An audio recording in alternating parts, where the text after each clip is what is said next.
Is everything all right? Yeah, fine. Why'd he ask? Well, when I was pulling up, you were getting out of your car, so I honked the horn, and you ignored me.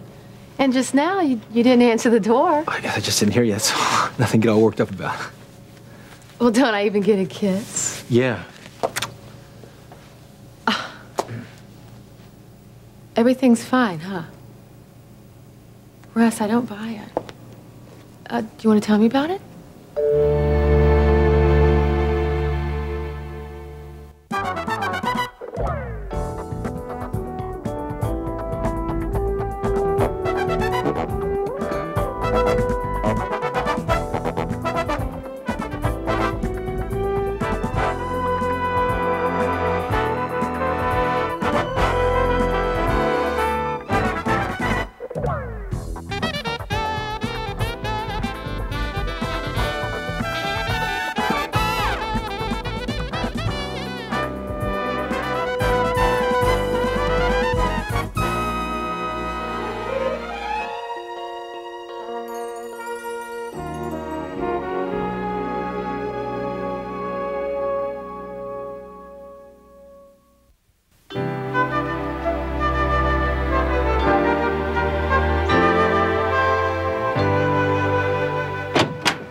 Mr. McGovern? Who the heck are you and who said you could come in here? Harold Webster. Attorney at law, in case you have trouble reading. I read fine, thanks. And I also pretty good aim. Now take a walk, mister. I happen to represent Charles Carpenter. So? So he's very displeased with that little story you were so kind as to run all over the front page of your newspaper this morning. Mr. Carpenter's name is a very familiar one on our front pages, as well as our financial pages. He's a public figure, and the disappearance of his daughter is news. It's as simple as that, Mr. Webster. And we don't happen to agree with you.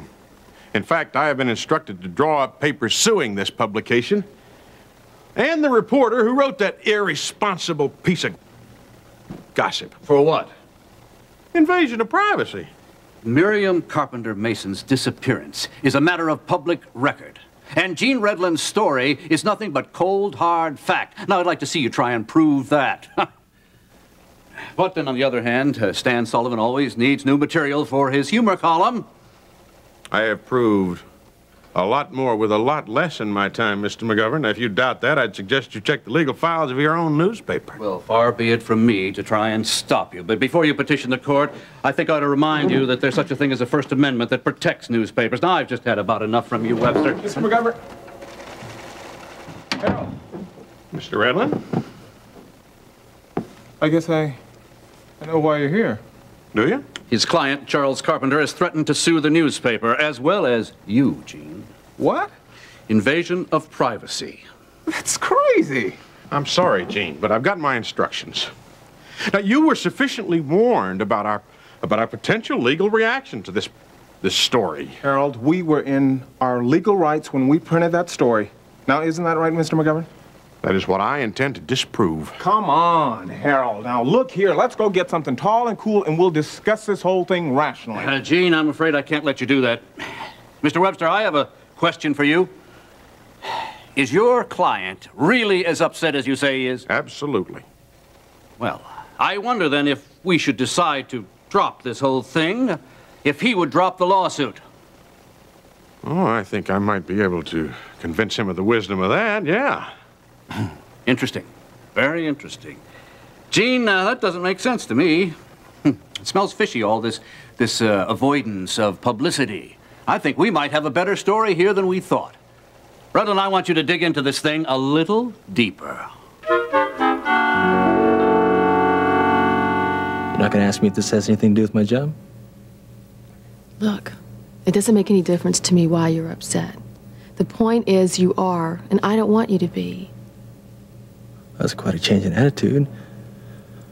What I do for a living hasn't exactly been our best subject. No, it hasn't. But that was before our talk yesterday. I wouldn't want to do anything to jeopardize any legal undercover work that you're involved with, and I thought asking a lot of questions might do that. Yeah. I don't know. Maybe you were right from the start on this one. Maybe all this is a little too much for me. What do you mean? I'm not sure what I've gotten myself into. I don't think I can handle it. Russ, you're one of the strongest people I know. I don't know what it is they have you doing exactly, but you're probably just a little discouraged because you're new at it. Things are always roughest at the beginning. You'll get the hang of it. A wonderful thing to be proficient at. Look, don't be so pessimistic. There hasn't been a challenge yet that you haven't been able to meet.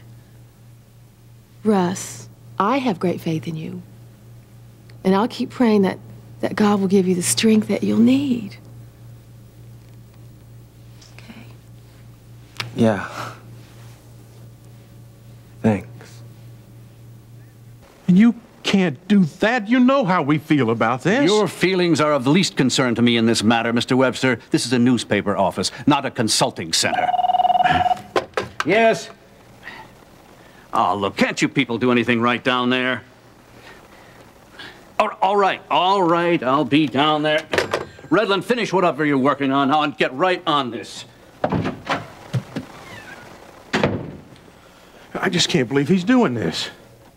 This is going to put Charles right back in the hospital again. Come on, Harold. It's not all that bad. Oh, you don't know the half of it, my friend. Well, if we got to be on opposite sides, so be it. Wait. Hold on just a minute here. Look, Gene, I don't have time for any more games. Miriam's been kidnapped, hasn't she? And you've been contacted by the kidnappers. Isn't that true? Just keep your voice down, will you? Why haven't you gone to the police with this? Wait just a second here. I didn't say anything was true.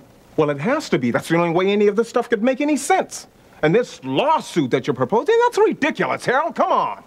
Look, if it were true, and I am not saying that it is, can't you see what kind of a position a story like that could put Charles Carpenter in?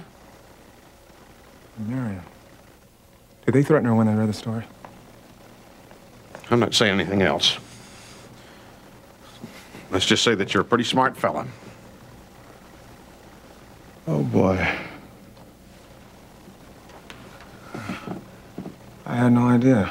Well, you weren't supposed to. Look, perhaps now you can understand why we don't want any more publicity. Yeah. I don't know what to tell you, Harold. Well, maybe you can get gung-ho Harry here to lighten up a little bit, huh? I need your help on this, Gene. I'll owe you. Big.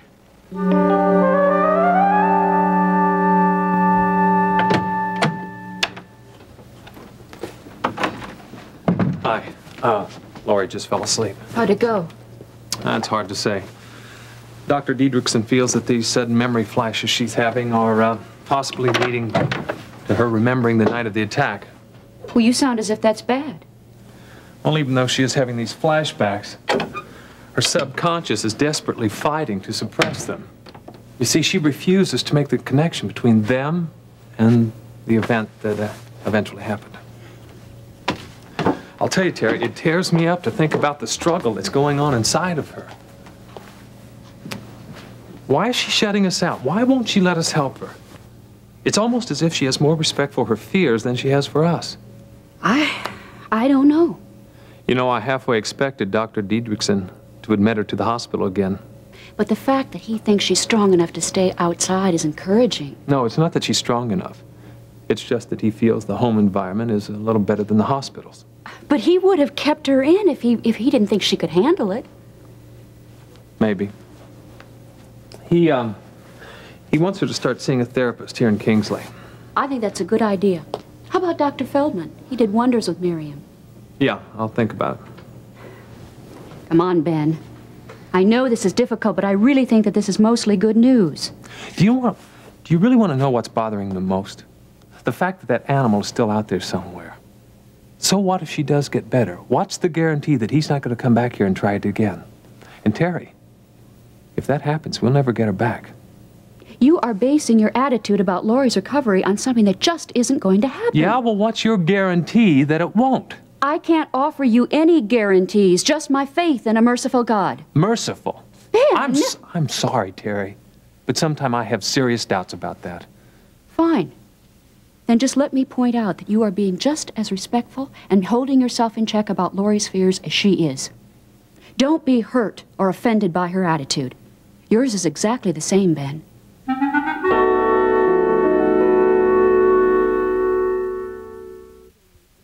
I'm afraid legalese has never been one of my best subjects. Would you explain? That there is a copy of a lawsuit that I filed in your behalf earlier today. A petition in equity. Oh. Or, in other words, the ball's finally rolling on this matter, and all the trouble you've been having with your sister and your mother's house ought to be cleared up just any time now. Can you give me any time when this might happen? Oh, sure. The hearing's set for 2 weeks from today. 2 weeks? That soon? Yeah. I keep thinking of these things in terms of months, not weeks. This is handled just a little bit different from what you might expect. Instead of being heard by a judge, it's heard by Chancery, and Chancery reports to a judge. Saves everybody headaches and time. Well, sounds good to me. Yeah, it ought to be. I don't anticipate any problems with this. Like I told you before, the judge will order that Nancy is either to buy your half of the house or sell her half of the house. Either way, it'll be nice and clean and legal, and she'll have to comply. There is one more thing I almost forgot, though. Almost hate to bring it up, but there's still another option. If it'll save me from this, I'll take it. Well, what you could do is you could go ahead and sell your half of the house to a third party, even while Nancy's living there. They could move in, forcing her to share the premises. Interesting, huh? I couldn't do that to the Redlands. Oh, well, I wasn't thinking about the Redlands. I had somebody more compatible with Nancy in mind. Let's say the Ayatollah Khomeini. Well, I really have everyone's best interest at heart, including Nancy's. Oh, I know you do. Fat chance that she'd ever be able to see that, though. Well, maybe someday she will, Mr. Webster, if I keep trying.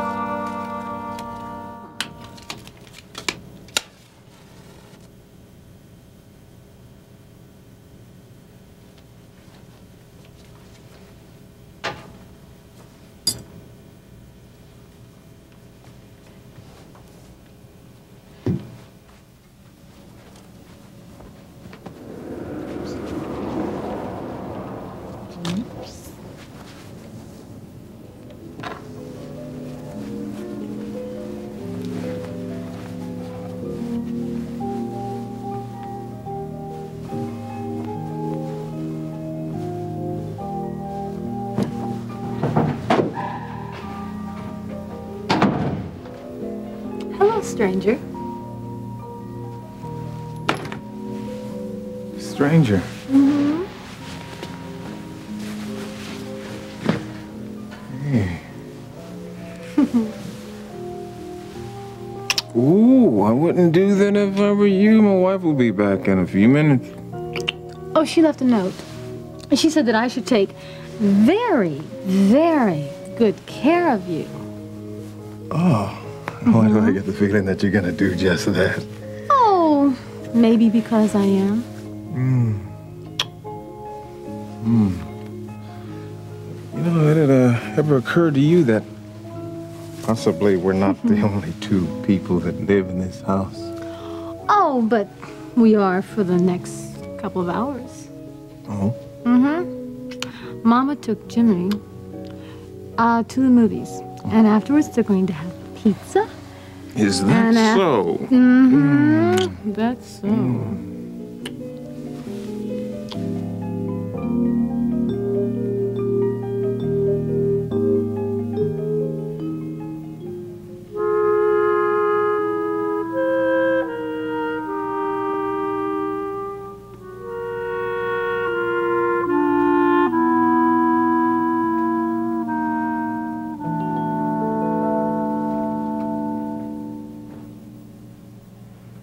How was your nap?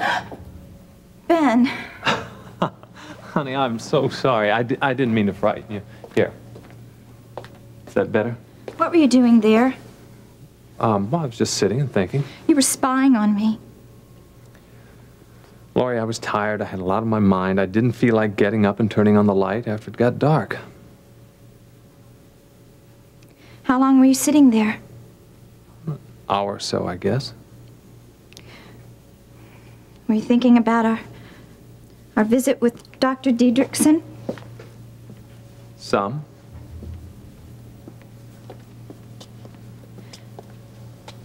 You know, all the way to Fairmont, I kept thinking that you were going to leave me at Mercy Hospital again.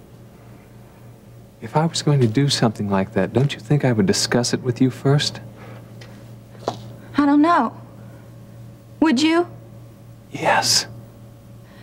Maybe you didn't think I was capable of understanding a decision like that. Maybe you don't think I'm capable of a lot of things anymore. Lori, what are you talking about?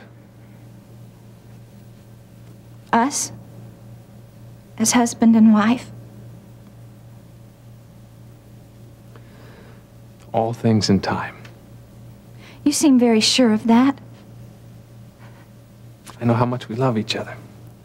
Please, don't. Thought I heard your voice. Mom. Ben said that things went fairly well with Dr. Diedrichson. Yeah, they went pretty well, I guess. But it makes me feel good just to get home. Well, that's the way it should feel. So what's that I smell in the kitchen? Just dinner. Well, I feel so irresponsible. I don't do anything to help you in the kitchen. Do you hear me complaining? Well, I'm going to change that. I'm going to give you a hand. No, too late. I've got everything under control. Why don't you just sit here and relax with Ben? Won't take long. Well, I just feel so guilty. I mean, there must be something I can do. No, really. Is the table set? Well, no. That's it. That's what I'll do. And while I'm doing that, we can talk. Well, are you sure you don't want to just sit here and No, come on. I just want to help you and talk.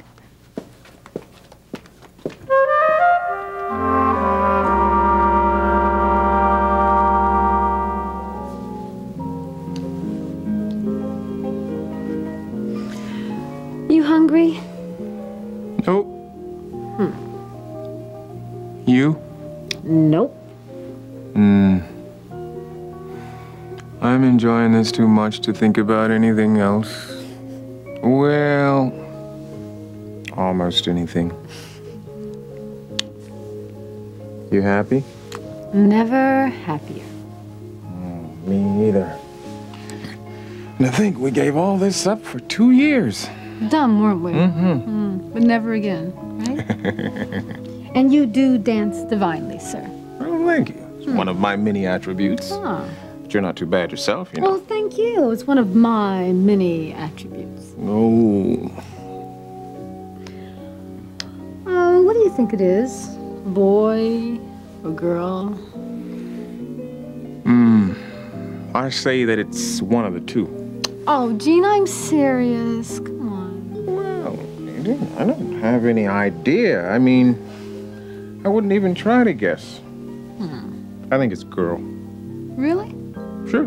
Why not? Well, I'm surprised. Why are you surprised? Well, with Jimmy, you wanted a boy so much, I thought maybe a little of that would, you know, rub off onto this baby. Oh, well, I thought, well, you know, a little variety, spice of life. What do you think it is? I don't know. I wouldn't even try to guess. What? You think it's a girl. Oh, I never said that. I never said that. You don't have to. I can read by the signs. Oh. But will you be disappointed if it isn't a girl? Carla, this child is a symbol of how much we love each other. And every time I look at him or her, I'm gonna remember that. Now, with that, could I really be disappointed? I love you very much.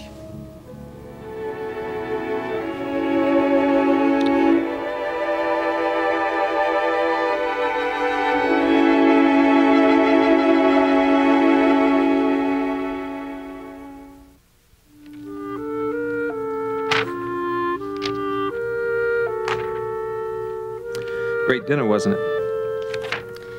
I guess so. Your mother's certainly been taking good care of us. Yeah?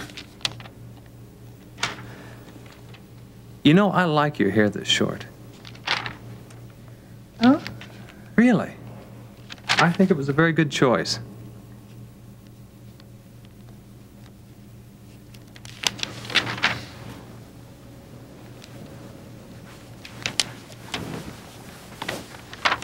I wonder what color our children's hair will be. Stop it! What? What did I say? I know what you're trying to do, Ben. And I'm not ready. I'm sorry, but I'm just not. What? I didn't mean anything. Yes, you were. I've seen the way you're looking at me when you don't think I'm looking. And the way you watch me when I get into bed at night. I don't like it, Ben, and I wish you'd stop pressuring me.